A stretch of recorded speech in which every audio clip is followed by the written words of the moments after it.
Okay. So let's move on. There are really a couple of issues that we kind of identify here. One is where we are now. In this case, we had allocated $3,000 for this item.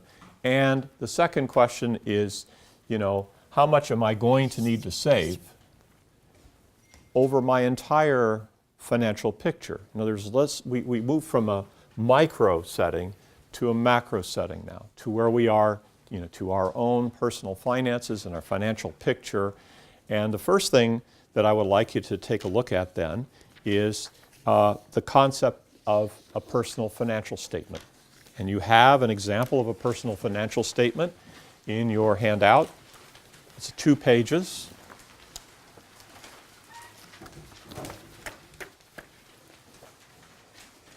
And so basically what a financial statement is doing is taking a picture of where you are at a given time. You could take this home tonight and or over the weekend and complete this yourself and develop essentially a financial picture. Your cash and savings accounts and bank, you could, and anything else that you may own here, like stocks, things of value. Assets are what we own. And we can readily or otherwise convert into cash over a relatively short period of time.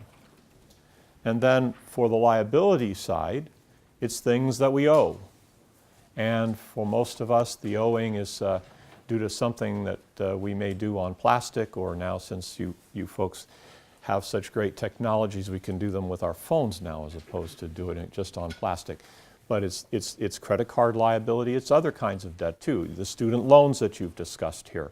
When you get into, at some point, there may be a car loan in your future, or right now, or there may be a home in your future with a mortgage, where essentially a bank is willing to put up 80% of the cost of your home as long as you pay them back over 30 years time, and pay them an appropriate interest rate. So this is the financial statement itself, and I would invite you to put it out in detail. And the more detail that you look, for example, let's take a look at the credit card section. There's a place for credit card and credit card debt. Interest rate is very, very important. Suppose one of the goals we had was to reduce debt. So we look at our credit card debt. Which credit card are we going to pick first to pay down? The one that has the highest interest. Okay.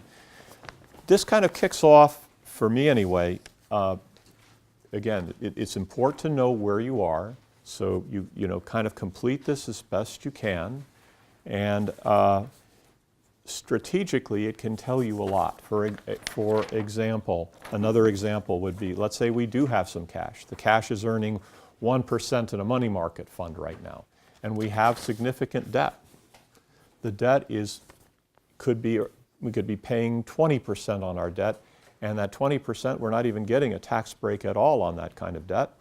It's a terrible situation to be in. You could improve your financial situation very, very quickly by taking some of the cash and investing it in yourself, investing it in that credit card debt of yours. Essentially what you've done is you've created a tax-free investment at a 20% rate simply by buying down your credit card debt, if you could.